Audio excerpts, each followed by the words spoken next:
Welcome everybody to another episode of Needs Some Introduction. I'm your host, Victor, and on this podcast, we do deep dives into some popular and not so popular shows that we happen to be watching. Today we will be wrapping up the season finale of House of the Dragon, Season 1, an episode called The Black Queen, directed by Greg Yataines, who's a producer on the show and has directed quite a few of these episodes this season, or I should say a few. Later this week, we will also be wrapping up the final episode of The Patient on Hulu. I believe this will not be coming back for another season, but we'll know soon enough. It's just a couple of days away. This episode is coming out sooner. If you have been following this series on House of the Dragon, I'll be by myself breaking down this final episode just for efficiency's sake, trying to get this episode out as quickly as possible for all of you. And this will be my instant reaction to the show. But I will be having a conversation with my sister, Celia, who I've been recapping the show with up until this point. So do check in later this week for that subsequent conversation. Also in this episode, I had actually intended to have this out over the weekend, but we just got busy with parties and things. You know, life gets in the way of podcast production. So I will have the breakdown of the next show that we're planning to be covering, a new science fiction series called The Peripheral. And I will be once again solo breaking down those first two episodes, but we'll bring my sister in for a conversation just to get her feel for the show. I don't think she was a very big fan of it, and I have some question marks around it as well. But we will be covering this throughout the next couple of months, while we actually do continue to cover other Amazon Prime shows as well. There's quite a few in the wake of the success of Amazon Prime launching the Lord of the Rings series. They have a string of science fiction and genre series rolling out, and I am curious to see if they're able to draft the success of that show and prop up some of these other series as well. So make sure you subscribe so you know when all of those episodes become available, and you can see some additional coverage that we have coming up, including next week, Sona and I, following up on our coverage of The Patient, will be now covering the second season of White Lotus. If you'd like to send us any feedback, please email us needsomeintroduction@gmail.com. Give us a star rating or a review on your podcatcher of choice. And of course, if you'd like to support the show, recommend this to your friends and family, anyone else who might be watching these shows with you, and check our backlog for other series that you may be catching up on, whether that be Succession or Severance or even, hey, Mare of Easttown, another excellent show you may still be trying to catch up on from last year, all covered here in this feed. And since it is spooky season, maybe you'd like to watch Yellow Jackets on Showtime and track down our coverage of that series as well. That is coming back after their hugely successful Season 1. Season 2 is in production right now, and hopefully we'll be seeing it early 2023. So a perfect time to be catching up with that show. They crowned him before the masses. So that the masses would see him as their rightful king. That whore of a queen murdered my brother and stole his throne, and you could have burnt more for it. A war is like to be fought over this treachery, to be sure. But that war is not mine to begin. I only rush this warning to you out of loyalty to my husband and to my house. The Greens are coming for you, Rhaenyra. And for your children. You should leave Dragonstone at once. So with that out of the way, here we are, the season finale of House of the Dragon, The Black Queen. We open this episode with Luke. He is interestingly at the map. This is the war map at Dragonstone, which helpfully has labels on each one of the different territories. And he talks to Rhaenyra about how he does not want to be the Lord of the Tides. He's still fretting that Corlys is going to die. His fever has not yet broken. And Corlys had, of course, put him as successor to that title.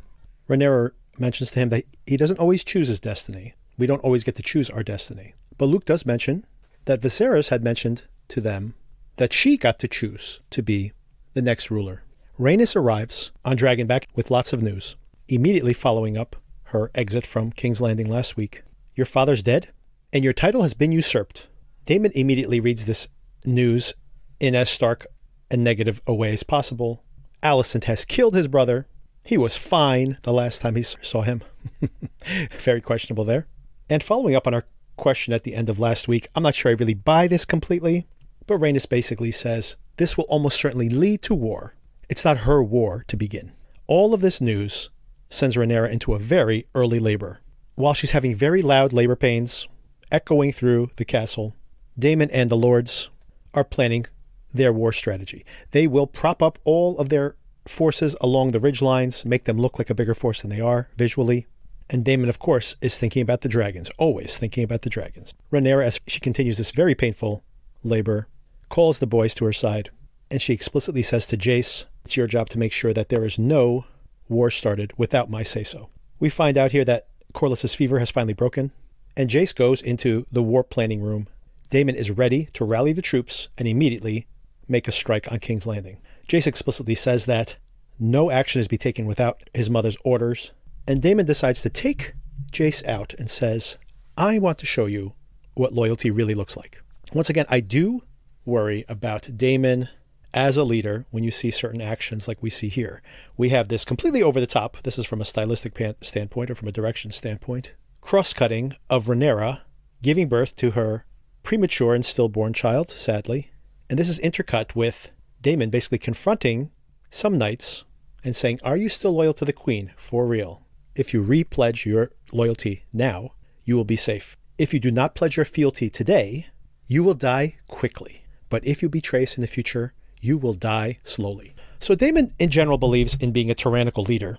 And I do wonder if we are planting the seeds now, once again, not familiar with the actual book-based history of these characters.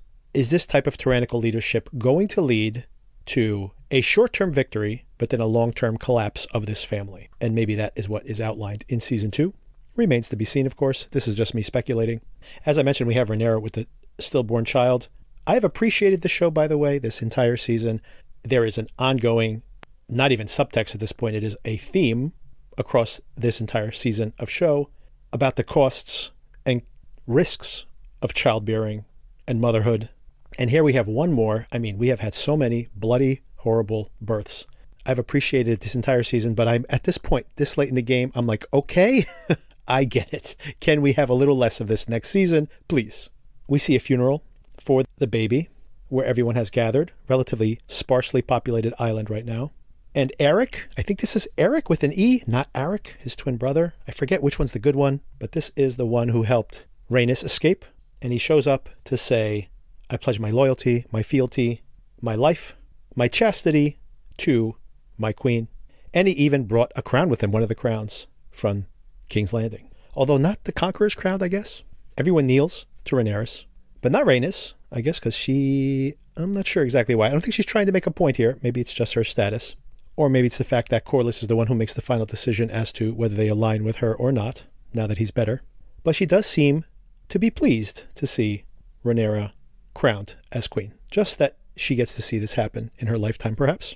Or just imagining what it would be like if she had worn that crown at one point. The war map is lit up, the same war map we saw at the beginning of the episode. And they start placing their markers, the board, like this biggest risk board of all times.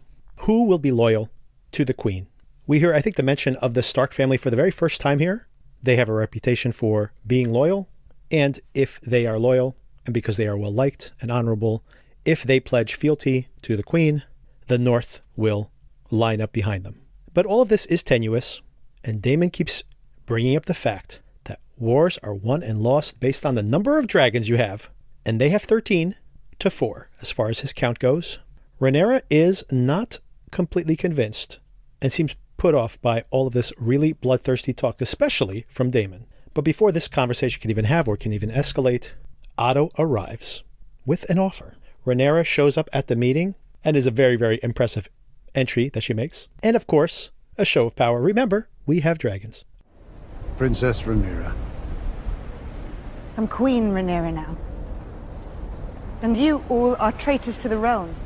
King Aegon Targaryen, second of his name, in his wisdom and desire for peace, is offering terms. Acknowledge Aegon as king and swear obeisance before the Iron Throne. In exchange, his grace will confirm your possession of Dragonstone. It will pass to your true-born son Jacaerys upon your death. Jacaerys will be confirmed as the legitimate heir to Driftmark and all the lands and holdings of House Velaryon. Your sons, by Prince Daemon, will also be given places of high honor at court. Aegon the Younger as the king's squire, Viserys as his cupbearer. Finally, the king in his good grace will pardon any knight or lord who conspired against his ascent. I would rather feed my sons to the dragons than have them carry shields and caps. For your drunken usurper cunt of a king. Aegon Targaryen sits the Iron Throne. He wears the Conqueror's crown, wields the Conqueror's sword, has the Conqueror's name. He was anointed by a Septon of the Faith before the eyes of thousands. Every symbol of legitimacy belongs to him. And then there is Stark, Tully, Baratheon, houses that have also received and are at present considering generous terms from their king. Otto smartly throws out the fact that the Starks, the Tullys, and the Baratheons, all families that Rhaenyra had been counting on to line up behind her, were currently being made offers to. He makes a pretty good offer to let Rhaenyra live on Driftmark. Her family can inherit the lands and the powers as outlined before. The knights that are there will be given amnesty for being disloyal to the king. Daemon says, I don't want any of your deals. Let me just take your head off right now. Rhaenyra, however, says, let's wait. Give it a day. Daemon's not happy with this. And they go back to their planning session again. And now Rhaenyra and Daemon are openly butting heads. It's no easy thing for a man to be a dragon slayer. But dragons can kill dragons, and have. The simple truth is this: we have more dragons than Aegon. Viserys spoke often of the Valyrian histories. I know them well. When dragons flew to war, everything burned. I do not wish to rule over a kingdom of ash and bone. Are you considering the High Tower's terms, Your Grace? As Queen, what is my true duty to the realm, Lord Bartimus?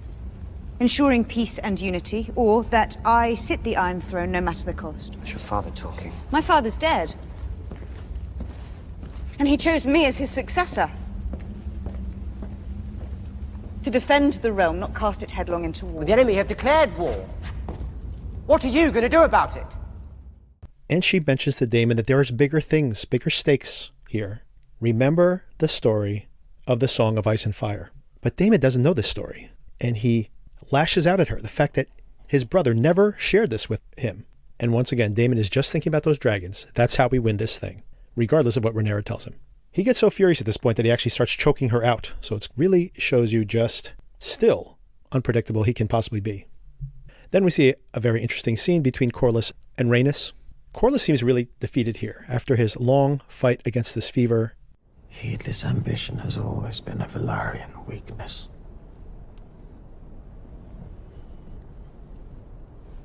You are right, Rhaenys. I reached too far, and for nothing. Our pursuit of the Iron Throne is at an end. We shall declare for no one. We will retire to high tide to be content with our grandchildren. Jace, Luke, and Joff are claimants to the throne. Those boys will not be safe so long as Aegon is king. Rhaenyra was complicit in our son's death. That girl destroys everything she touches. That girl is holding the realm together at present. Every man standing round the painted table urges her to plunge the realm into war. Rhaenyra is the only one who's demonstrated restraint. and despite all of the issues they've had with her in the past, they do decide to pledge their loyalty to her. Corlys eventually meets with Rhaenyra and tells her, "You have the full support of our fleet and our house." And of course, Rhaenys had already pointed out the fact that our daughters will be married to these potential kings, and as long as they live, that threat will always be out there, and their lives will always be at risk, and that's their family, their grandchildren, their great-grandchildren, everybody, which of course is a key part of Corlys's motivation. With Corlys on board, this makes everyone feel much, much more confident about the situation. Rhaenyra has already said that she will not accept what is happening, but at the same time, she will not strike first. She needs to know who will be loyal to her when that moment comes. Corlys mentions, hey, I got sick out there. I almost died. But what I was doing was securing the stepstones. Not like the first time a battle won and then retreating, but they now control the stepstones.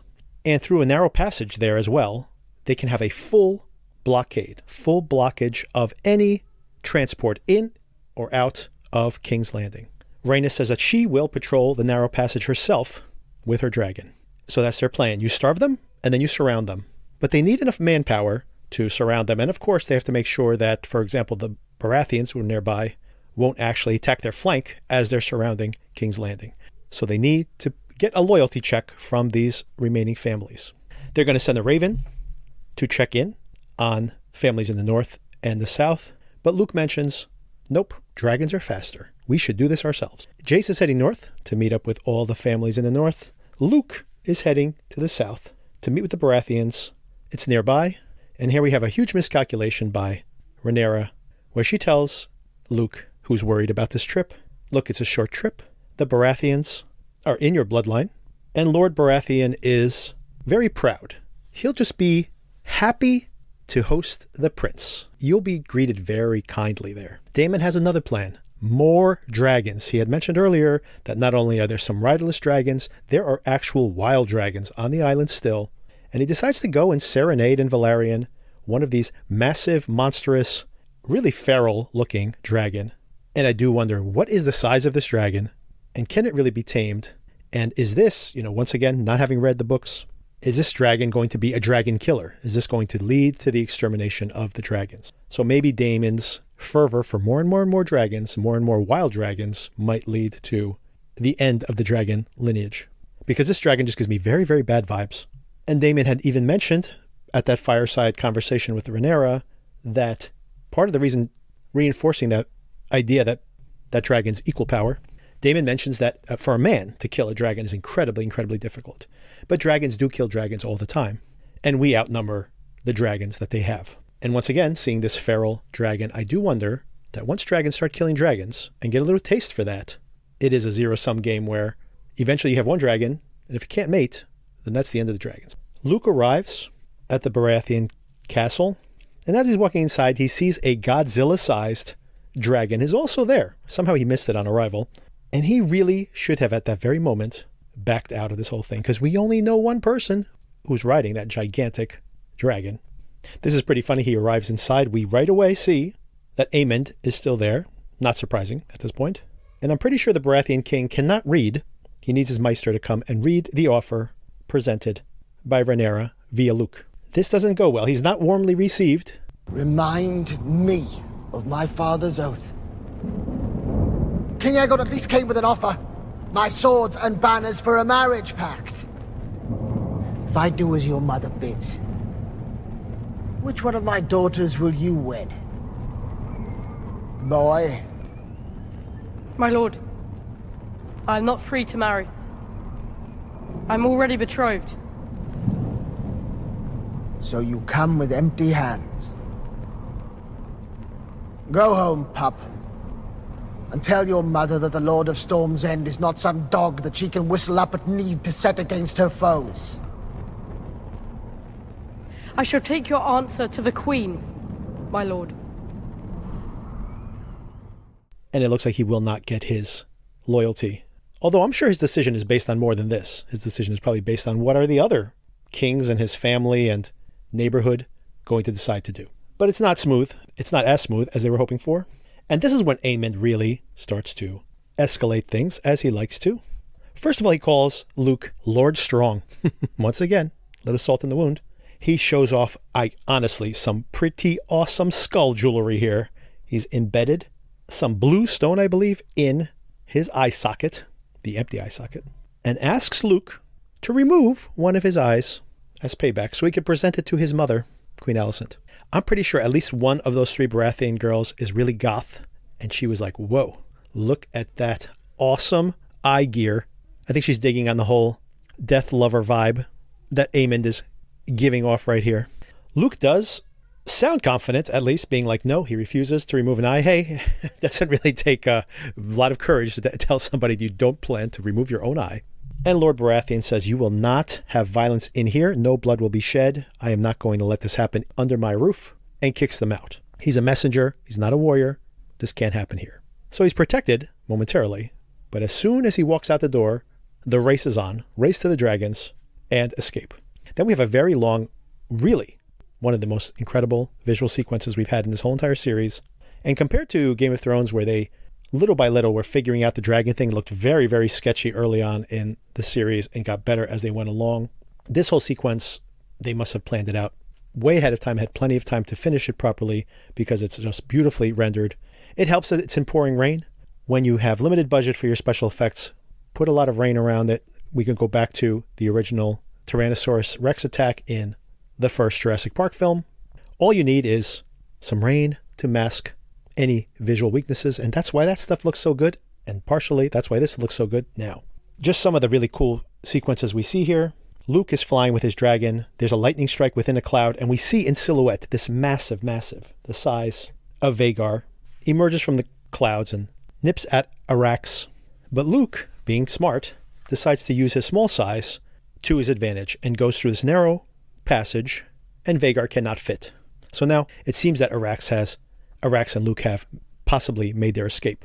But then in subtitles, it seems that Luke has lost control of Arax, who has decided to go and sneak attack on Vhagar.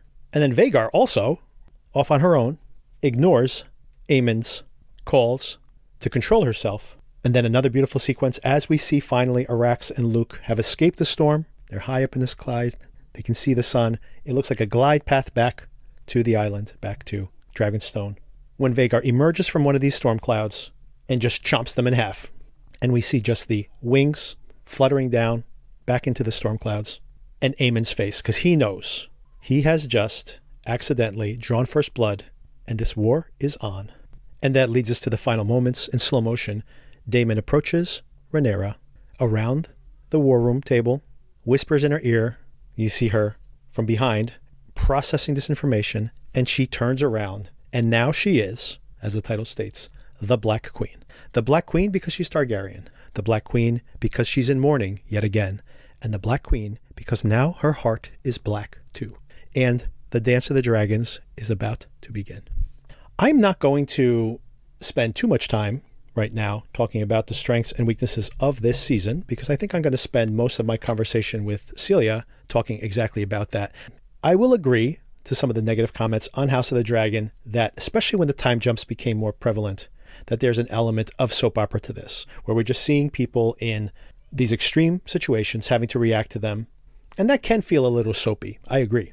But I was vested enough in the characters and in the future development of these characters that I was compelled the entire time, and I just felt that the spectacle of it was really impressive to me. So that kept me going as well. If I did believe that next season would simply be a 10-year time jump every single episode, I probably would tune out of the show pretty readily. But I'm pretty sure that's not going to be the case, because we only want to cover another 125 years or so. You can't do it 10 episodes at a time because you're going to run out of story basically within next season. And I am pretty sure that HBO wants this thing to be a 4 or 5 year cycle minimally. And it could be like The Queen. I mean, it could be like The Crown in some ways, where you can be talking about, although fictional, obviously, that it's going to be covering a completely different period of time, a completely different mini dynasty within the Targaryen dynasty.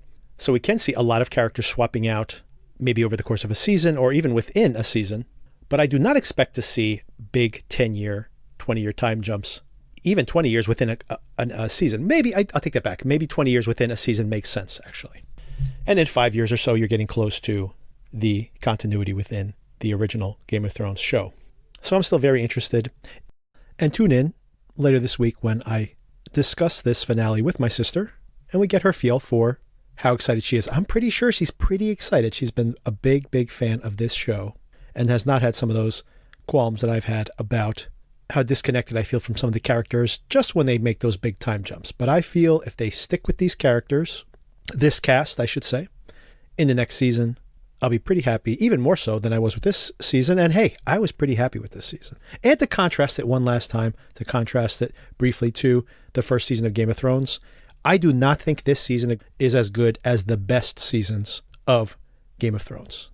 But that show in and of itself, not only with the last season, but just even before then, had some pretty rough patches, even when they were on book. And for my money, that first season of Game of Thrones was very hard for me to follow. There were too many families. There were too many hierarchies that I needed to understand what was the motivation of all these different folks within each one of those family dynasties. It was just too much for me to absorb in the first season. And I think that this is very streamlined. And we started with a very, very small group, a handful of people we were following. And that pool of people has grown, and I'm sure will continue to grow in the subsequent seasons. So once again, pretty happy with all of this. And I'll have my final thoughts and Celia's final thoughts later in the week. Next, let us get into that conversation I had with Celia discussing the new science fiction show on Amazon Prime, The Peripheral.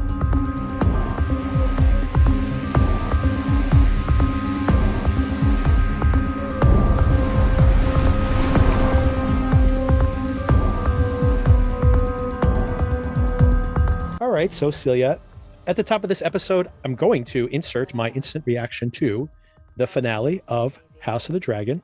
And we will touch base later this week when we can kind of get your final opinions of the season as well. But what I wanted to bring you on for now was to introduce a new series we'll be covering.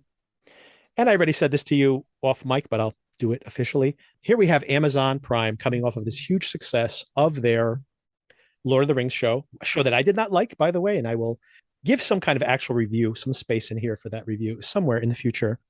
Maybe bring somebody on who did like that show more than I did. But regardless of whether I appreciated it or not, it was a huge success. I think they averaged 25 to 30 million viewers in the US per week. And worldwide, which of course that's what they're thinking about, Amazon's thinking about their worldwide audience, about 100 million people per episode. Pretty huge number of people watching that show. And they're trying to capitalize on that with a string of new shows that are coming here on Amazon Prime. Some of them are pretty high profile. And this is the very first one, just 1 week out from that finale. It's called The Peripheral. The showrunner here is Scott Smith, who wrote the screenplay for a movie called A Simple Plan. Did you ever see that, Celia? Yeah, that was very good. He won an Academy Award. He didn't win. He got an Academy Award nomination for that screenplay and a very good book as well. The book is actually better than the movie, but the movie's very solid film. It's so good. Yeah. He also made an underappreciated horror film called The Ruins. Did you ever see that? I did. Yeah, that's a good one. People hate that because of the reveal of who the killer is in that thing, but which I won't spoil here. But I actually really like that film. It's a very strange horror film, but I definitely did enjoy it. And directed these first two episodes, although we will have new directors cycling in. These first two episodes are directed by the Canadian director Vincenzo Natali, probably, who most famously directed a movie called Cube. Did you ever see that, Celia? I have, yep. And I think a movie that people absolutely hate, but I think is a very good movie, a movie called Splice. Have you ever seen this one? Very good movie. Yes, very twisted and a very good. So I recommend all of those, A Simple Plan for Scott Smith and Cube, just the first one. There's many of them, but just the first one was directed by him, and Splice as well. And this is based, just going down the list of all the pedigree here for this show, based on a William Gibson novel. William Gibson, very famous for his novel Neuromancer, where the whole idea of cyberspace and basically the word cyberspace was coined in that novel. He kind of foresaw a lot of the current world we live in, honestly. And he's very much into cyberpunk, which is another kind of terminology that's kind of associated with him. And Celia, you and I have been talking about maybe doing a series on film noir. All of his novels are basically noirs that are set in cyberspace or set in a near future. And, instead of having the alienation of like a gumshoe, like a cop who's kind of on the outs or something, you have people who, and we'll get into it in this particular show, but you have these characters that for many reasons, they're kind of on the fringe of society. And they're like criminals, right? Instead of being like criminals, like on a lot of film noirs, they are criminals within this cyber world. And given what I just described there, it's not surprising that the other forces behind this show are Lisa Joy and Jonathan Nolan, who are a married couple who are also the producers of Westworld. Because when what I just described, this kind of cyber future film noir, you think of Westworld, right? Which is kind of a cross between a Western and a film noir set in the future or near future. And also a really terrible, have you seen this movie, Celia, from last year? Lisa Joy's first film ever directing, which is very, very similar to the show we're watching now, cyber film noir called Reminiscence. Did you see this? I think I have. Remind me what happens. It's with it's in the near future. It's like the world is flooded. Hugh Jackman and Rebecca Ferguson. And it's basically some technology in the future where you can capture people's dreams or memories. And he's basically a broker that does this. It is very much in line with Westworld, and it almost feels like all these properties are in the same shared universe. Reminiscence, by the way, and it's going to be a theme we're going to say with Westworld, and I think with this show also, is a world that is so well created. Like they have thought about how does this technology work? What led to the societal collapse to get to this moment? They think about all the details, but then like the story itself, not so riveting. Yeah, I agree. Before we get too far into our opinions of all of this, let's break down the episode a little bit. And I think we could be pretty high level. We do interestingly begin in London in 2099, about 80 years in the future. I do find it unlikely that we would have these giant skyscrapers that are shaped like Roman statues in an 80-year period. I don't think we're going to evolve that much. So some of this feels a little bit like an unbelievable future. But the design work is actually pretty beautiful in general. We see that this character, Alita, inside of a young girl's body, goes and talks to this character called Wolf. Will discover over time that what she actually is it's somebody's conscience inside of a peripheral. Peripheral is basically like a robotic body that someone can navigate from, not only from a different location, but it turns out potentially from a different timeline. That's one of our timelines that we're covering here, 2099. And then we also go to 2032. So a near future where we meet a brother and sister, Flynn and Burton. Flynn is played by Chloe Grace Moretz, who in general I do like. And Burton is played by Jack Rayner, who's a British actor, believe it or not, with a terrible accent. Everybody has terrible accents in this show, by the way. And the last time I saw Jack Rayner, he was wearing the worst bear suit of all times. Do you know what I'm talking about, Celia? Yes. I won't spoil it here. But he does have to wear the worst bear suit ever.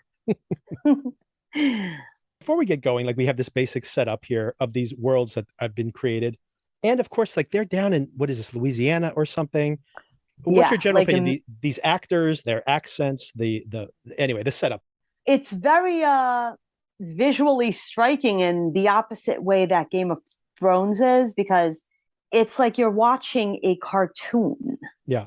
Even the film yes. looks like that.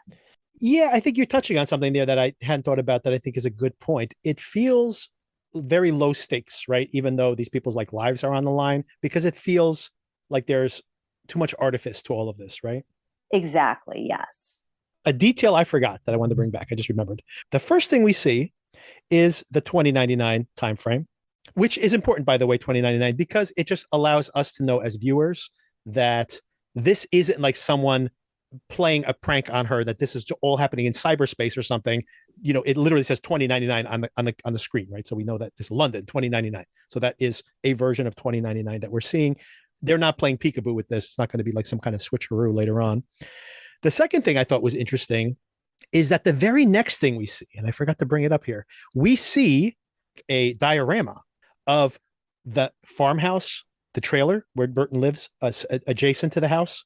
And we see like someone placing the people onto the board. Now, this is very interesting to me because it means that somebody, probably from the future, is actually manipulating their actions, right? Because someone has had the, painstakingly created this diorama to basically track their movement, right? So someone is a puppet master in this whole thing.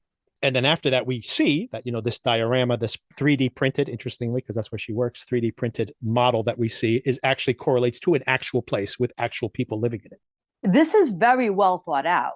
It is. And it might be from the book, right? But it's interesting also the way they filmed it, which is what we were talking about and what you just said too. When they're supposed to be in cyberspace or in the future, in a video game in someone else's consciousness, it looks more like it's a video game, an actual video game. So that's very interesting because it is a video game, sort of. Right. And then when they're in the South, somewhere where we can't figure out where, it looks a little more tactile. Yeah, I agree. We find out that their mom is sick. I don't know if they know she has cancer or if they think it's something else, because she seems a little surprised to know that she has this diagnosis that she's near death at the end of, I guess, episode 2.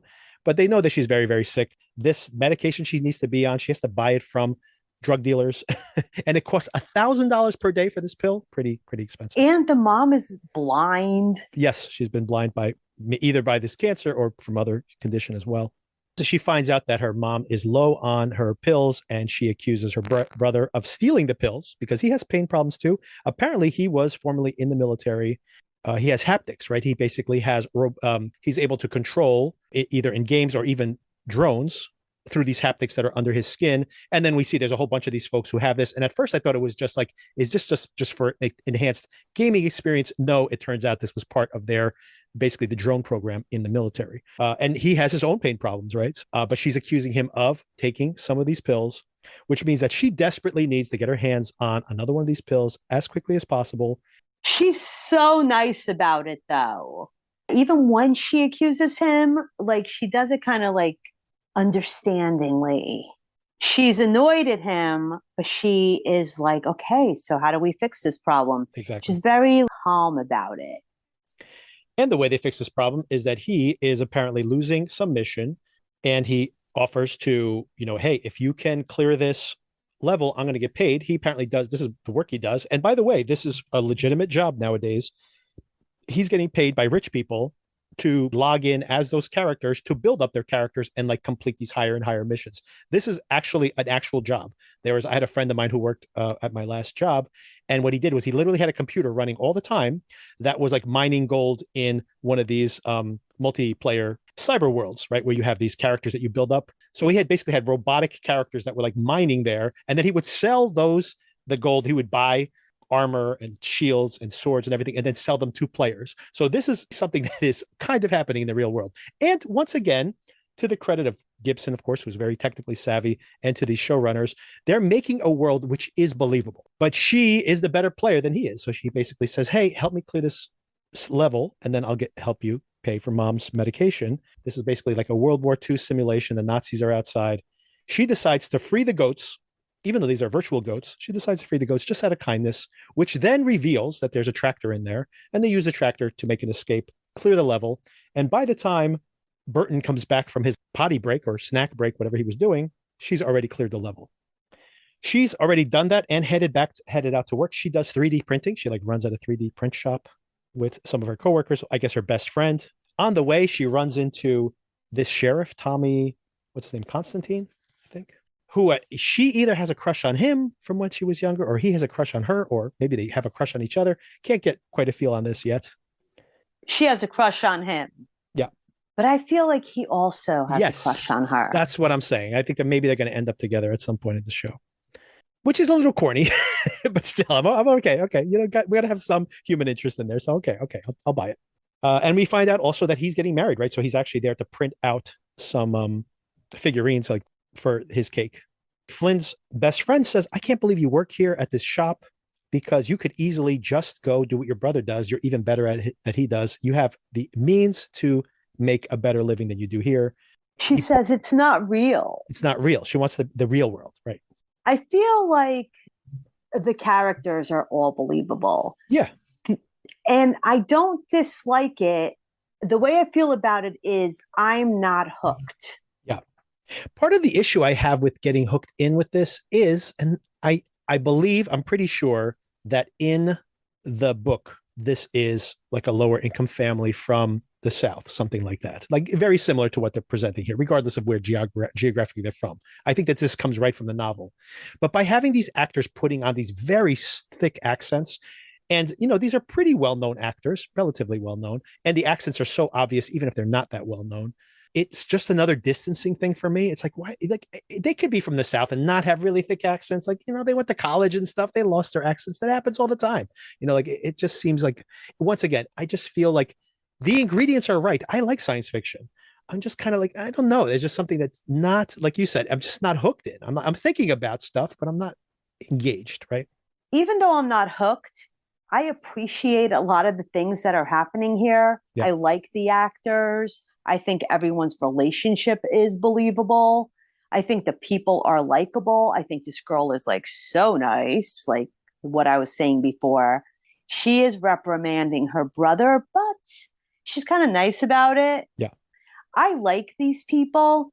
I just don't know if this is going to pay off because I have a vision of how this would pay off. Right. And I'd like to see that happen, but I don't feel like it will.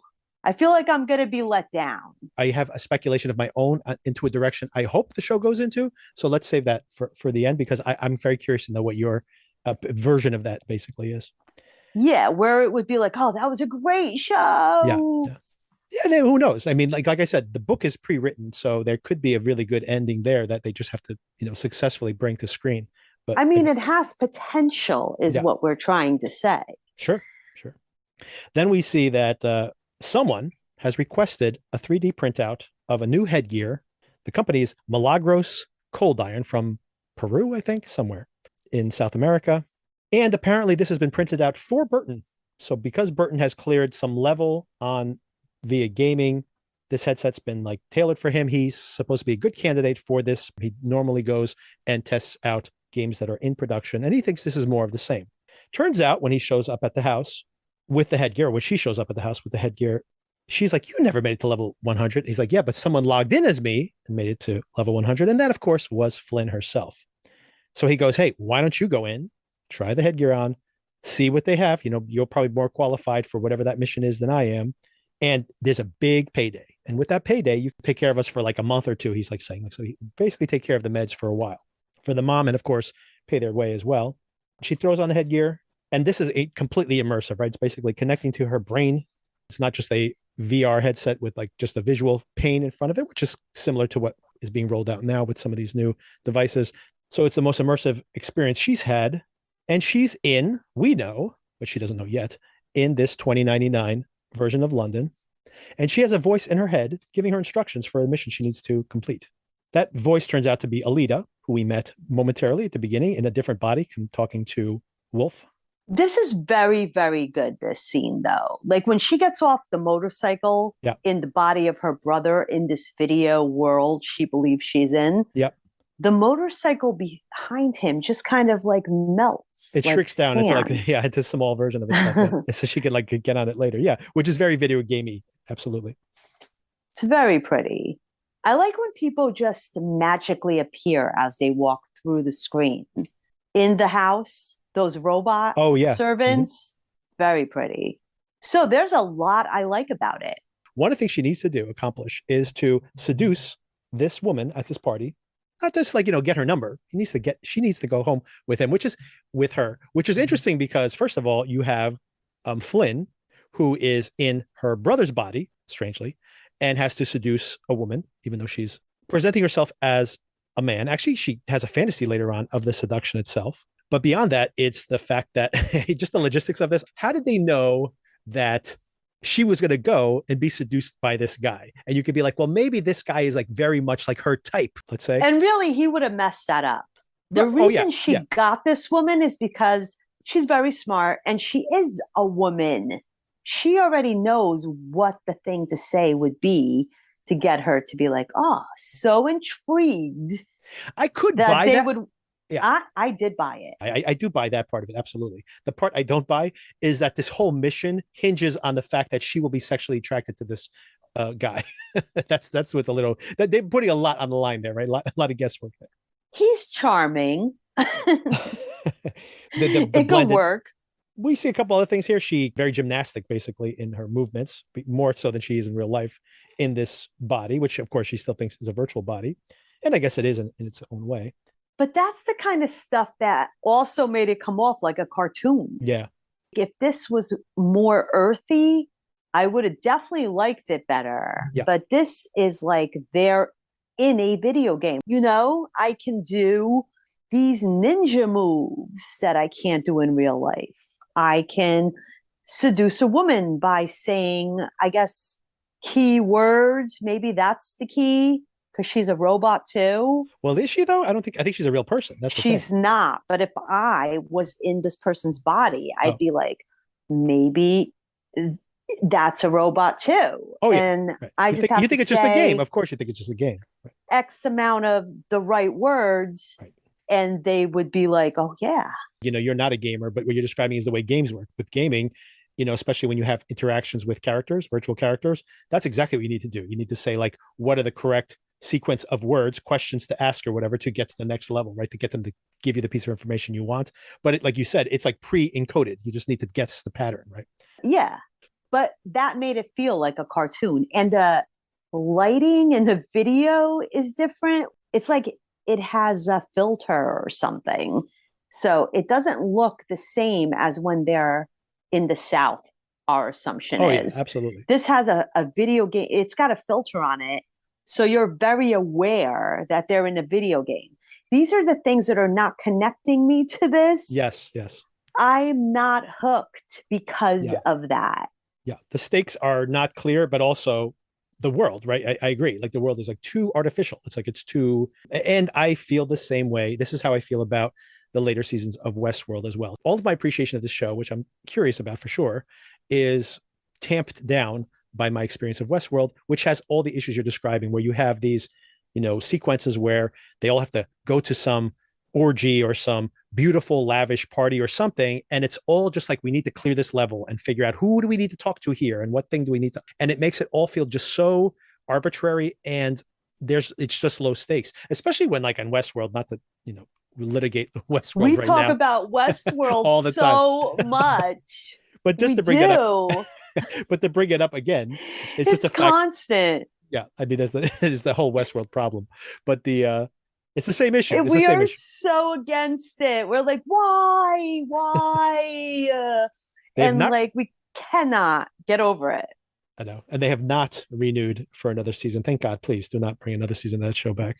What annoys me about Westworld is that it had so much potential. Yeah. The first season, and so I good. was so excited about the show. I was like, oh my gosh, interesting viewpoints could be had from even the first season. So many different levels I loved it. I thought it was so intelligent. And then I got bored. Yeah.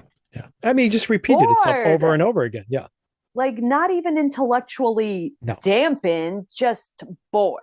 Yeah. That's why I'm so, like, annoyed at Westworld. Why we bring it up all the time? We're like, why? Last time we'll bring it up. No, don't promise this. Let's try not to bring it up again. Exactly. We'll see how successful that can be. I mean, especially depending on the direction the show goes in. I'm trying not to prejudge it. That's my problem. I feel that's the only reason I bring it up once again, was that I feel like I'm prejudging based on that. And I'm trying not to. I'm going to try not to. Once she actually does the seduction, she gets attacked by this robot driver, which she's warned about, but nonetheless, she escapes, brings this woman that she's seduced to Alita, who we see in her normal form, I believe, at this point. Just asking a lot of questions. Alita disconnects her, and she's like, okay, well, that was pretty messed up. But she decides she's going to go head out, get a drink, and more importantly, at that same bar, meet up with the local drug dealers in town, and also, like, I guess the mob boss in that town as well, or the crime boss, I should say. I don't think he's in the mob. To score herself that one pill she needs for her mom. So she runs into the whole gang there. They're pretty messed up. They, kind of threaten her, maybe even a little sexually there. No, they definitely wanted sex. Yes, that was part of the deal they were trying to offer.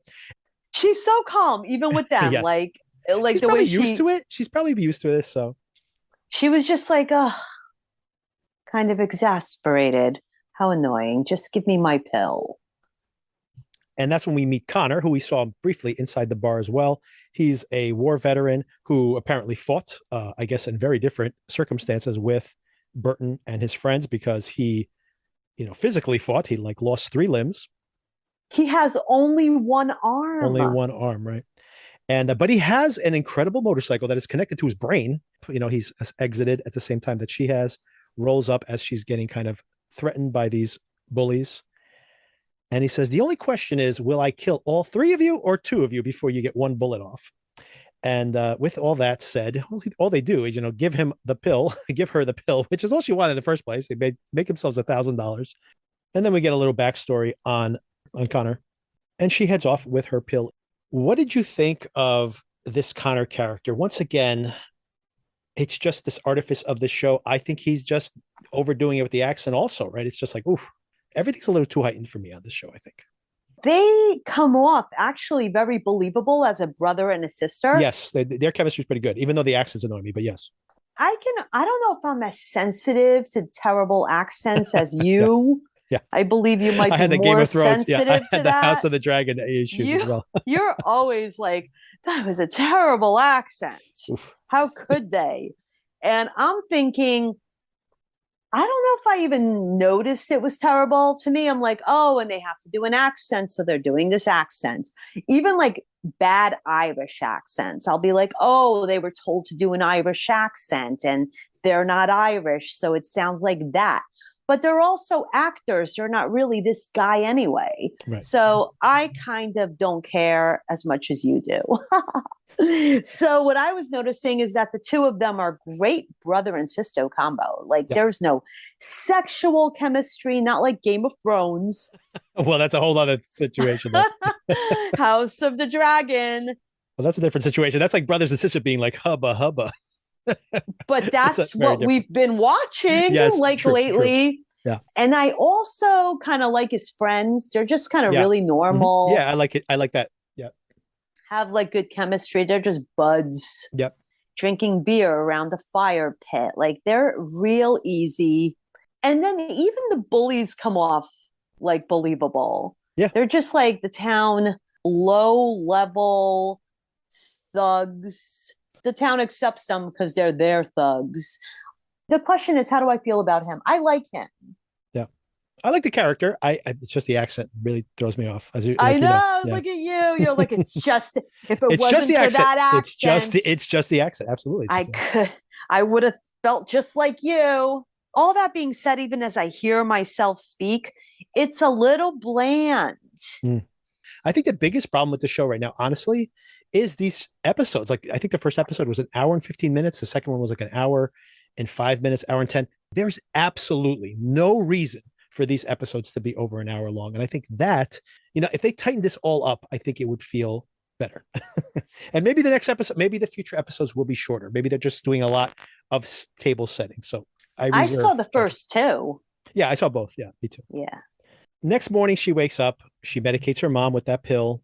We get more information about the mom. Like you said, she's blind and obviously very sick. Burton mentions that, had mentioned already that he's ordered more pills based on that mission they completed, and especially with that thing that she did the night before, that big payout. And the mom also mentions that Burton's been helping her out by subsidizing her pills with his own. And I think it was the night when she arrived that she saw that Burton was like struggling with the haptics kind of under his skin, flaring up, adding that to the fact that now she knows that he's been giving his pills to his mom. She kind of basically apologizes to him. I thought you were stealing from mom. I didn't realize what you were doing. And this motivates her even more to complete this next mission. Long story short, she's back in the Peripheral. Got there just in time. Lucky her to have her eyeball removed in a really gross sequence, by the way. Yeah. I mean, it's so funny. Like, I don't think I've even in a horror movie seen an eyeball actually extracted from the socket. And this is like but clinical. They managed to like even make that a little bland. Maybe you're right. Yeah. It's so weird. Bloodless. It's bloodless. So that's part of it. Yeah. I'm watching that and I'm like, this is so disgusting. Ew. And then I'm like, this is very horror movie. Like, yeah. Why am I it's like I'm watching a cartoon. I think they're intentionally not making it horror. So that was what I was going to bring up to you at one point, since you said it. Yeah. Do you think that this style is intentional, or do you think that they just they missed the mark somehow? I was going to save this for the end, but I'm going to call out Vincent Natali here. I have appreciated Vincent Natali's films in the past, especially Splice. I think is a really, really good film. Even when that was off the rails, I think I only would give that film like a 3-star, 3.5 star, but it could have been like a 5-star because I feel like, to your point, it's not like a David Cronenberg film. You really feel like the visceralness of it, right? I think Cronenberg's a perfect example of this, where his films are simultaneously very, very cerebral and at the same time they feel like it's gross. It's like you feel like the fly is simultaneously very cold and cerebral and yet very emotional and very earthy at the same time. It's a very hard thing to pull off. And I would say in general, with him as a director, I feel like he gets the heady part and not the other part ever. And I, hate to say this, but that's just my general opinion of him as a director, which is part of the reason I'm kind of committing to the show, because I wonder if the next episodes won't have this same kind of we just like the ingredients are right, but it doesn't taste right. Right. And I think maybe that is going to that's exactly, you're so good with words. Look at you. Yes. What you said. It's off. Yes, exactly. I agree. Like you said, that it's just too much of one tone instead of shifting tones. Right. So, but we'll see. We'll see. I hope it's great. I always hope things are great, though. I like hope for greatness. Yeah. And then I even try to look on the bright side of stuff sometimes, a little bit too much for too long. So I don't want that to happen. I agree. This is very funny, by the way. I don't know if you saw this, but we had a review that came in just this week. And someone said that their content is usually good, but then they don't really like a show and they give very half-hearted coverage to the show. And Sona, her reaction to that was, she's like, we're most full-throated in our coverage of something when we don't like it. So to your point, I think if we liked this show more, we probably would be talking about it less. So yeah, I understand how that could be, because when like you really like a show, you're like so excited to tell everybody how great it is and why it's so great. And I hope you watch it so you can have joy too. Like, we just want to spread the joy. And then if something is like not good, you don't want to be too like, aggressive about it, because you still do appreciate factors. I mean, I never made a movie, so good for you. Absolutely. I agree with all that. Great job. Right. Exactly. You did that. It doesn't, just because I don't really like it, but I don't feel like I need to bash it down and really like hammer that in. Exactly. So I'm just thinking of you in general with, I don't know who you were talking to or what they listen to, but you're just being critical. Yeah. But not negative, really. Exactly. I oftentimes will criticize a show, like, for example, The Old Man, when it went off the rails, but I try to be constructive. I think we both were trying to be constructive about like what we had liked so much at the beginning of the show and how we felt it led us astray, and it's kind of a missed opportunity. That is the type of thing that I react to when I feel like, oh, this could have been so much better and they really missed the mark. The only time I'll really bash something is when I feel like it is overtly lazy. Like when you'll see, some giant $200 million spectacle. They're spending a fortune on this. Thousands of people are doing special effects for this thing. And I feel like they haven't even tried to write a script that makes any sense at all. And I'm just like, how do you get this far along and screw up so many things, right? As opposed to this show where, I am not saying that at all. I'm thinking that there are many very interesting aspects of this specific show. And I do hope it gets better. I'm curious enough to keep sampling it. That's basically what it comes down to. Me too. Yeah. I'm going to keep going. Yeah, me too. So now back to that, with that digression out of the way, back to the transplanted eye. It turns out, interestingly, by the way, Alita tells Flynn, this isn't your body. Disassociate the eyeball being pulled out, the optic nerve being pulled out from your brain. Just disassociate. And she somehow is able to do this. And Alita's like, oh, impressive. When she comes to again, she is inside of a taxi, a future's Uber of some kind. Not sure why they need an actual person to drive these cars, by the way. Can't they just drive themselves? But regardless, she apparently needed to transplant that eyeball because this is the eyeball from the woman that she seduced the other day, and it gives them access to this building they're trying to get into. So interestingly, when they get into this building using this eyeball, they get to some kind of giant pyramid. And when she looks into it, there's a painful data transfer. She freaks out, but she goes, no, you have to stay there until it completes. Apparently, they're stealing some essential information from this computer via this device. And I'm very interested to know, is that information being downloaded into the robotic body, Burton Peripheral, that they've built in this timeline? Or is it in the headgear that Flynn is wearing at that moment? Because, of course, that makes that headgear very, very important, essential to these people in the future. Or Is it inside of Flynn herself? Because then, of course, they can't kill Flynn if that's the case. That's one of the mysteries I have here that I'm very curious to know, like, where did that information go and who currently possesses it? I assume that whoever was watching this all happen, yeah, because it's a video game, really, somebody is, always kind of on this. They're never alone. I figured when she got the information, whatever, or however she would ever get information, would automatically be transmitted back to headquarters. I feel like they have this already. I think it's already out there. I think there is some value in sending it back through to that device in the past, right? Because that makes it, that thing becomes essential and also gets it out of the hands of whoever these bad people are. We don't even know who this is yet, who these bad guys are and what their conspiracy is. We just know that just very generically, there is a conspiracy that's trying to be unraveled here. It's odd though, because again, like as a plot point, it's not even a focal one yet. Mm-hmm.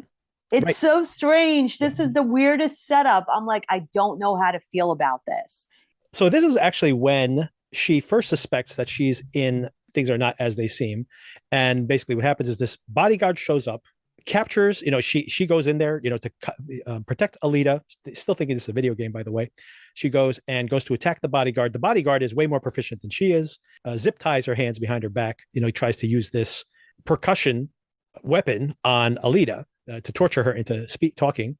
But she's able to extricate herself by basically degloving her hand. And that's when she realizes she doesn't have, bones under there. She has this robotic skeleton, which of course makes her very suspicious she even mentions it soon thereafter, to be like, this doesn't make sense. If I'm inside of a video game, why wouldn't I have a human body? Like, why would they give me a robot body? It doesn't make any sense, which makes her suspicious that she's actually piloting an actual body somewhere else. She doesn't know where that somewhere is. The idea that is a different timeline gets pretty highfalutin at that point. She does not get the upper hand with this bodyguard, ends up getting one of those percussion hits right to her head, which, not only destroys the robot's brain, but, pushes her right back into her normal body. This all, once again, these kind of robotic bodies that people are piloting around does make me think once again, oh my God, I'm going to say it, of Westworld. I said I wasn't going to say it. I knew it. I couldn't make Couldn't make it 10 minutes without bringing up Westworld again. Meanwhile, we see, she's back at work the next day. She just thinks she's had this really weird experience. She doesn't understand why anyone would build a video game where people have to pilot around robot bodies and not just human bodies. It doesn't make any sense to her. But just as she's kind of contemplating all this, all the computers in her 3D printing lab, it's Wolf or Wilf. Some people call her Wilf. Some people call him Wolf. From the future, warning that there is a $9 million bounty on you. It's been put on you. And basically every single mercenary on the dark web is headed your way to murder you and your brother. She doesn't take him seriously at first, but eventually she does tell Burton, hey, just so you know, this might be happening. And of course, we do know that it is happening. People are showing up with invisible cars.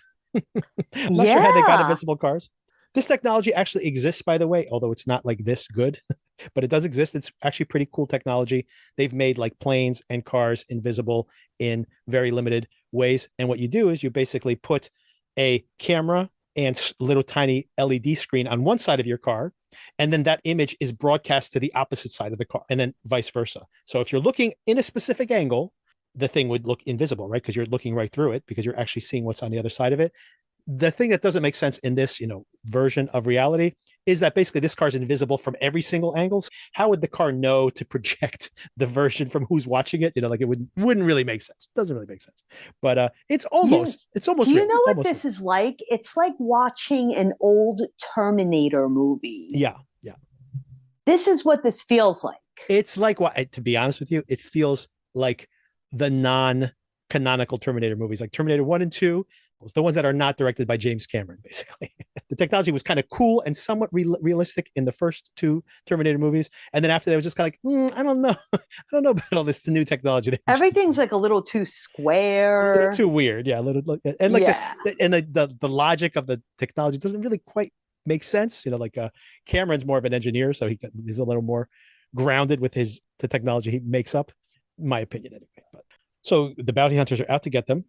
And Burton, like you mentioned, happens to be hanging out with his band of brothers there. They all have these haptics. They all synchronize. They all go check out these drones just to be careful. The story seems a little ridiculous. Bounty hunters are coming to kill them. Oh, right, sure, because they played some video game last night. All right, but you know what?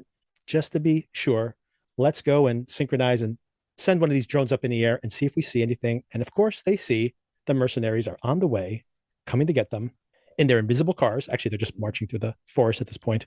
But dun dun dun, that's the cliffhanger for episode 1. And then we go right into episode 2. This one, once again, directed by the same Vincenzo Natali again. And we have this protracted, once again, not that thrilling for whatever reason. I guess because we just know that no one's going to die at this moment. Gunfight. Couple of interesting things here. One is pretty funny that, she just conveniently given her mom a sleeping pill. So her mom sleeps through this whole entire thing. I know. Good for her. Right. Also interesting that Flynn is really, really good at coming up with like being tactical and, thinking things out in the video game, but in real life, she's not very proficient, I guess, because she's afraid for her life, which makes sense. Her brother, who has some actual battle experience, is much more proficient at this. They've hacked the drones for these mercenaries. The mercenaries now have hacked the drones back again. They're running out of ammo. And just in the final moments, Connor rolls up, kills everybody, saves the day. Meanwhile, in the future, Wilf is having a dream or a flashback. I'm not sure, of Alita. I don't know if this is Alita visiting his dream or if this is just a flashback. I think it's just a flashback the last time he saw her. And he's interrupted from this dream by an early morning call from his employer. This is a very, very talky scene. Not great, in my opinion, but still, it does a lot of legwork as introducing these characters and basically saying that he needs Wilf to get Flynn to get back into her peripheral. They've made a new peripheral now that looks like her because they know it's her now. And they need to explain what's going on because she's the last one who's had any contact with Alita. And we also find out here with the secondary conversation after he hangs up, this other woman who's in the room, I don't even know who she is, but she basically says, do we trust Wilf? Isn't he just like kind of a middleman? And he goes, you'd be surprised. When it comes to violence, that guy knows violence. So he has some kind of shady past. I'm sure it'll pay off later on. And then Flynn gets back into that peripheral body, or into a new peripheral body, I should say, and has this meeting with Wilf. And Wilf lays everything on the line that we've been kind of skirting around this whole entire time. Basically explains that what's happening is that you are piloting this body in this future. This is the London in the future. And she goes, this isn't London in the future. There's nobody in the streets. There's like, how does nobody live in London? And they're like, well, there's a reason for that. Don't have enough details about that yet. I guess it's some kind of war possibly that exterminated a lot of people. That's my guess. And she's not convinced. They're like saying, this is what's happening. You are inside of a stub. This is interesting, by the way. Maybe we should spend a few minutes talking about this. But there are basically two models of time travel. The one model of time travel is like the movie Primer, which says that we're in a closed loop. So, for example, in that version of history, there's no way that someone could go back in time and kill Adolf Hitler in his crib, because if that was the case, then Adolf Hitler never would have existed. Therefore, there would never be a reason to have him killed in his crib because he never would have done anything. So in a closed loop, that's one version. So something couldn't have happened because it never has happened. The second version of time travel is what we're seeing here, which is a multiverse. And the idea is you go back in time to a certain period, you go and kill Hitler, you now have spawned an entire new history from that moment on. So you are now living inside of a history that never existed before. So like you can't run into yourself in the future because that version of yourself is now gone, right? You've exited that reality and gone into a new one. So this is a multiverse version of time travel. And we could talk about that if you want to, but they're saying it's complicated. We'll explain more later. So maybe they probably don't want to scare off the listeners. Although even this version of time travel that they're calling out here doesn't make sense either. So, or maybe we can even talk about it more in the future once we get more episodes under our belt. So she isn't convinced by this, still isn't convinced by this, but they're like, okay, well, there's a couple things we can do. One is we can give you an experimental treatment that might cure your mom. We are having it printed right now at the 3D printing place where you work. Another thing is you need money. We know you need money. We're going to get you $250,000 cash. And she's like, well, that's going to get rid of our disability and all these other things, my brother's pension and stuff. They're like, okay, well, we'll figure out a way to get you that money. She goes back and tells her brother, this is all that happened inside when I was inside the body. And they're like, they are fucking with you. That is all bullshit. And she's more convinced than he is, but not 100% convinced. She is convinced enough to, I guess she really has no other options here. They showed her the obituary of her mom's death, which makes me wonder about this whole multiverse thing once again. which I guess if she doesn't think this is real, then they could have manufactured that also. Turns out that they're telling her that your mom's going to die like in 6 weeks. Turns out the mom knows that she's already supposed to be dead. I think the doctor said she only has like a month left to live. All of these things get her convinced enough to inject this thing into her mom. She eventually tells her brother about this. The brother's not happy about that, but she's like, look, mom told me she's going to die anyway. So what does she really have to lose? He doesn't want to hear that either, of course. And they also mention her in a subsequent conversation that it's not even guaranteed that's going to work. So she's pretty annoyed by all of this. But importantly, when they're at a bar near the very end of the episode, they win the lottery. Their friend wins the lottery, and he wins about $250,000, which there you go. They got cash without having to raise too many alarms. And she's like, are you starting to believe? And he's like, yeah, a little bit more. Even more convinced, obviously, when we get to the very end of the episode and they hear somebody in the house. They run downstairs to be like, oh my God, someone's breaking into the house. But no, it's the mom. She's been healed. She can even see again. It's a miracle. I knew that was going to happen. Yeah. I knew she was going to see again too. I was like, she's definitely going to be able to see. Yeah, of course. So funny. It's like a complete, like, it's not only like, oh my God, I feel better, I can get around, which would be, would still give them some ambiguity, but it's like, I could see again. Well, just to drive the point home. Yeah. I mean, I think that would be the best part of her new medication, right? So they have to give her sight. Right. One more thing happens, and then we can get to final thoughts. Pickett, who is the head crime lord of this town, gets visited when he's in VR inside of one of these speakeasy type clubs, hooking up with some girl, or at least picking one up to hook up with. And, Carmen, yes. Carmen. I'm surprised you remember the name. Oh, yeah, that's right, Carmen, because of the banana, and the bananas don't exist. Yes, he kept going on about the Chiquita banana. Yeah, and she's like, what's a banana? Bananas don't exist anymore in this world. So she's interrupted by the same security guard that we saw at that facility with the pyramid computer. And he basically says, we're going to give you $10 million. All you have to do is kill 2 residents of your town, Flynn and Burton. And he's like, you guys are trying to entrap me.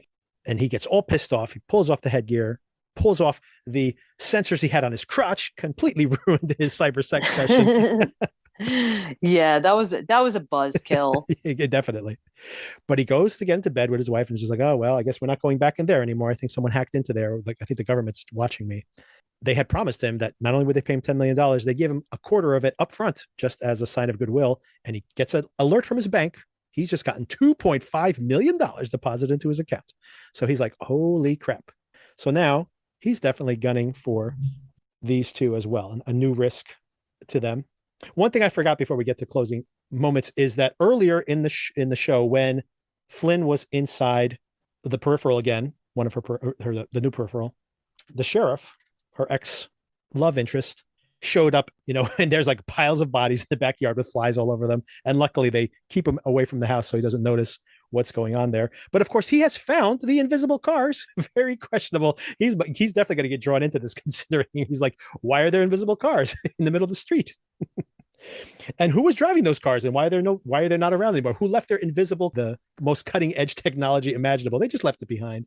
He says cool things when he's confused, like, you think I'm a fool. Fucking idiots. He says very deep things. How about his partner, is the other deputy or whoever it is who got run down earlier? Isn't anyone looking for him? I don't think so. I'm sure there'll be more questions about that as well. Yeah. Throughout the course of this, running commentary, we've kind of said where we're at, but is there anything? Yeah. Oh yeah. You know what? Before we get to the end, I think you're already going to keep sampling this. So I'm curious to know if you're going to keep sampling it. The second thing I was going to ask you is your theory. You said you have how you wanted this to play out. From what I can see from what I'm looking at here, to make this a good show, she would have to be so deeply immersed in this new technology or future that she would not be able to go back to the past. And in order for her to save her past, because her mom is there and they had to bring that up, I find this to be the least interesting part of this entire thing so far. But they made such a big deal out of it, so now we have to use it. She has to now save her past. So she's in the future, but I don't want her to keep being able to go back and forth. Yeah. And then the way she saves the past so that the future could ever happen, like you were talking about before, with time, either in the circle or she has to do certain things because she's in a video game. And that would have to be played out very intelligently. And then I could buy this. So, touching on some of the things you said wouldn't be practical, but I think some of them also are things that are actually going to happen. Here's my theory of the case. First of all, she can't go back. She has to go back and forth in time because basically what this technology is saying is that she is in the past. Her brain is in the past and she's just broadcasting. Like, so she's controlling a remote body in the future, but she doesn't have her conscious in the future. It's like when you're playing a video game and you're not using your local computer when you're playing one of these group collaborative games like the boys do. You're controlling one of the characters on that server, but you're just piloting what's out there, but you're still here, right? So she hasn't transferred her conscious into the future. So I don't think that she could do that. She's going to have to continue to be set in one time. I think what's going to happen, to your point of like someone has to, like she has to complete this game. When you think about that early sequence where we see the cabin and it's been printed out and somebody's like moving the characters around like pawns on a chessboard, somebody, and this might be Alita at one point earlier in the show says to Wilf that she's trying to save the world. And he goes, the world's already lost. We can't save it. And she goes, I'm not trying to save your world. I'm trying to save the world. So the point is that she is trying to manipulate the past to perhaps prevent all these terrible things that are going to happen. And she is playing this like a chess match where she is picking out this family because they're in the right place at the right time and they are purely pawns. So to your point, what you're trying to see, Flynn may very well have to sacrifice herself because it's going to be like, in the end, she's going to prevent this horrible thing from happening, but she's just a soldier, right? Going to this metaphor of soldiers on the field. She's just somebody who needed to do the following things to get to the next level. She's not important in the grand scheme of things, right? And maybe Flynn might have something to say about that. But I think that is part of what we're seeing here. Someone is, pulling these pawns, moving them around the board. But I think more interesting is that when you think about a multiverse, there might be somebody else who wants a different version of the future. So there might be multiple people in multiple timelines that are going back to this one person in the past, Flynn and her family, to manipulate them to get an outcome that they want. And that I think is very interesting when you think about it from that perspective. That sounds good too. A combo of that would be good. Yeah. Let's mush your theory and my theory together and get something in the middle. Mine isn't even as good as yours because mine is very video gamey. Yeah. But I feel like that's the vibe that I'm getting off of the show. And I would buy my theory if it happened that way. Right. To me, this is a video game series, which is not my favorite thing in the world. Right. Well, think about it. What you might like better is think about it in the perspective of Terminator 1 versus Terminator 2. In Terminator 1, we're in a closed loop, meaning that John Connor grew to a certain age, sent back Reese to impregnate his mom, and they're in a closed loop, right? Like he knows that this is going to happen in the future, and his mom knows it's going to happen in the future because it happened in the past. Case closed. This is a loop, right? There's nothing you can do about it. Terminator 2 was the opposite. They actually said, if we erase these things from the past, we now live in a new future. That the day will pass and the world won't end because we have basically taken fate into our own hands. What I was speculating is that we might have a version in the Terminator 2 version of the story where there's somebody out there who is not just theoretically sending robots back in that movie, but in other words, sending messages back and trying to manipulate that time to change their future or a version of their future. Well, we'll see. Yeah. Yeah. I hope we like it. I do too. But I don't want to if I get to episode 4 and I'm still like not connecting, I think I'm going to bow out. Yeah, possible. But I did want to mention that we will, at least in the near term, be continuing to cover the Peripheral on Amazon Prime. These episodes, rather than be coming out here, I think I'll be publishing this Sunday night immediately after the House of the Dragon episode, the finale. But instead, we will be publishing these episodes in the future, covering the Peripheral and honestly other Amazon Prime properties as well on Fridays. This Friday, I plan that we will cover one more episode of the Peripheral, which is coming out, but a new show on Amazon Prime called The Devil's Hour, which is a horror thriller hybrid and it looks very interesting. I don't know if it's going to be good or not yet, but once again, maybe we sample that one as well, and we decide which one of these shows we're going to cover in the future. But Amazon Prime, like I mentioned earlier, coming off the tail of Lord of the Rings, the success they've had with that show, are going to launch a bunch of other shows, hoping that some of these actually get some traction and get popular. So we'll sample them. And there's another one that I'm probably most interested in coming in just 2 more weeks called The English, which stars Emily Blunt as an English woman who comes to the US during the Old West. And it looks like a very dark thriller set in. And I love Westerns I know you do. in any form. I just love them. And you're like, you have a cowboy fetish. But it's not it's not a cowboy fetish. I like that I like that earthy, it all seems very real, as opposed to, sci-fi. You have to suspend a lot of belief. Right. And then when I'm watching like cowboy movies and Westerns and cowboys, I don't have to suspend belief. This is all very believable. You know what? I'm going to tell you something that might make you appreciate science fiction movies more, that science fiction movies emerged in the 50s after Westerns started to die out. And the reason is that sci-fi movies were new Westerns. So what Westerns were in the olden days, totally fictional. Like our mythology of the West is completely a lie from a historical perspective. However, what it allowed you to do was tell stories about people going out to a frontier to discover a new land, to go somewhere where no one had ever been before, right?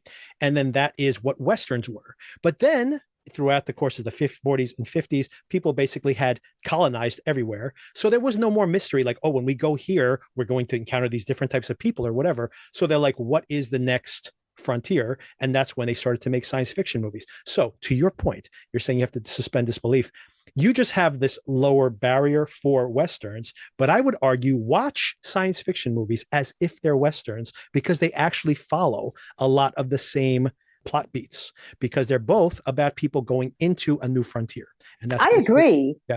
It's like comparing the Jetsons to the Flintstones. Yes. Right. It's the same. They're both cartoons, and they both cover like these family situations and whatever the themes are. But one of them's the Flintstones, and one of them is way in the future with these really cool apartments and whatever. Did you ever hear about the Jetsons Flintstones theory, like this actually in the same timeline? No, but like in different, you mean different planets? No. So the theory is that it's like the movie Metropolis or something, where in the future the rich people are so rich they live like up in the clouds in these like, Oh.